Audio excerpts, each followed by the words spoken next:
Welcome to Kinky Knots Cafe, Proactive is the Way, where we provide you tools and resources to enhance your mind, body, and spirit.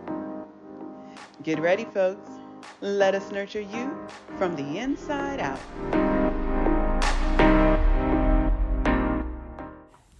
Hello there, my friends. Welcome back to Proactive is the Way.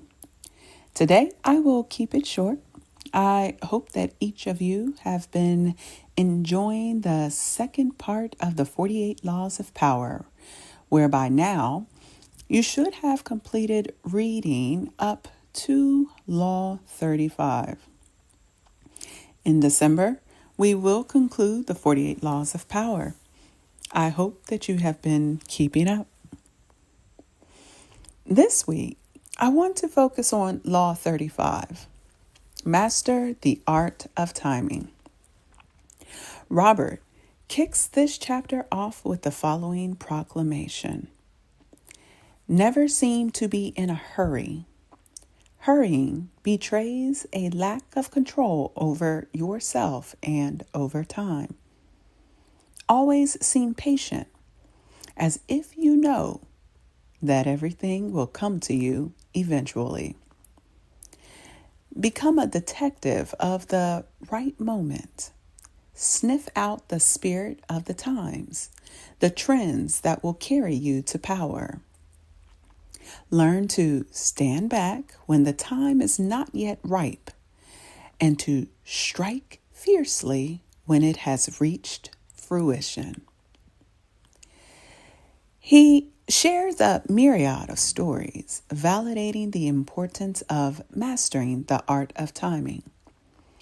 As I was reading the stories, it made me reflect on a moment where I leveraged facets of this law to secure one of the most coveted and my first ever internship in New York City, working for Bloomingdale's. I remember the moment like it was yesterday. I was a junior in college and had yet to secure an internship that was aligned with my discipline during my entire tenure in school. Now, while I worked each summer, I was working at General Motors on the factory line or a mail sorter at the United States Post Office. While I worked and while these jobs, they are worthy and commendable occupations that paid very well, they were not aligned with my major.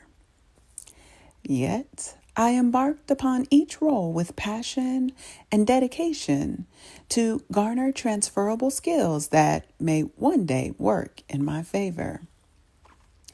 I knew my time would come. It was not a matter of if for me, but when. In school, my major was finance, and it was a must to secure an internship during the upcoming summer.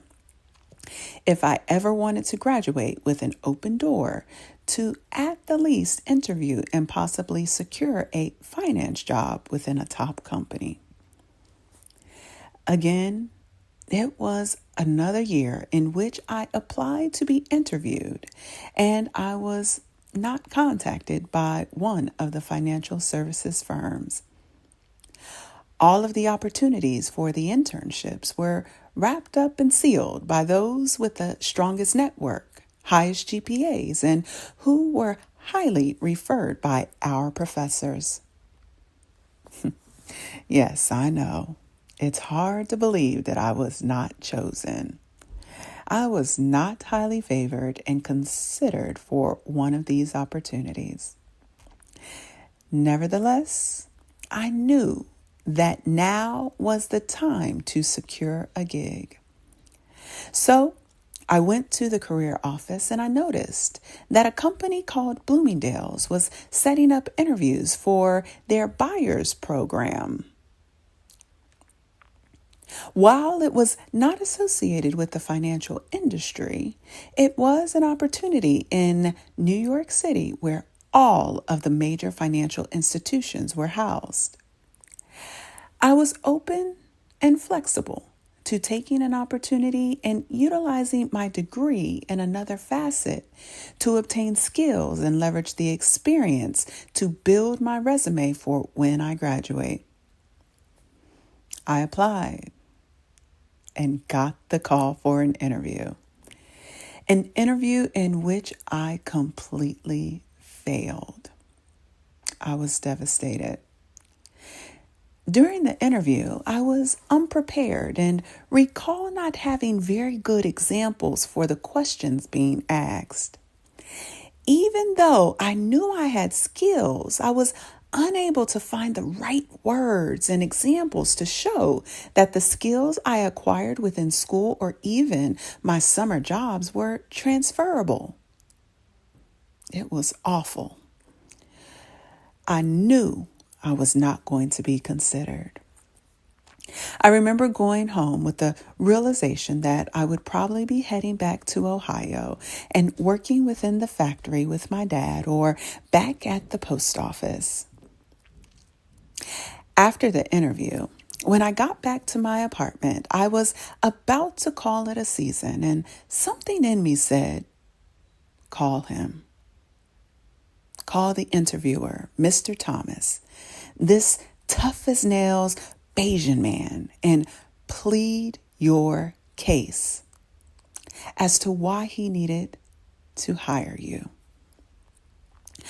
I don't know what came over me, but during that discussion, I was able to elaborate and share with him why I would be the best intern for the job. And after my plea and several quiet moments, which felt like hours, he said I was in. I did it. Timing is everything.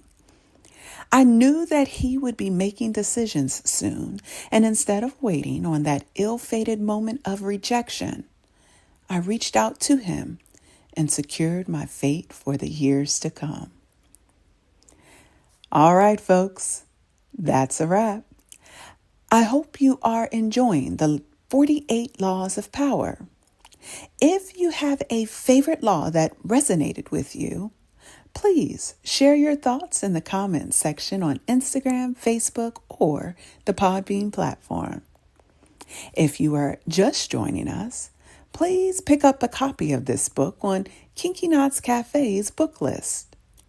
Details are in the description. Join us in 2 weeks as we commence part 3 of the 48 Laws of Power, where next month we will explore chapters 36 through 48. To access all replays or learn more about Kinky Knots Cafe's Proactive is the Way, please visit www.kinkyknotscafe.com. Proactive is the way, my friends. Take good care.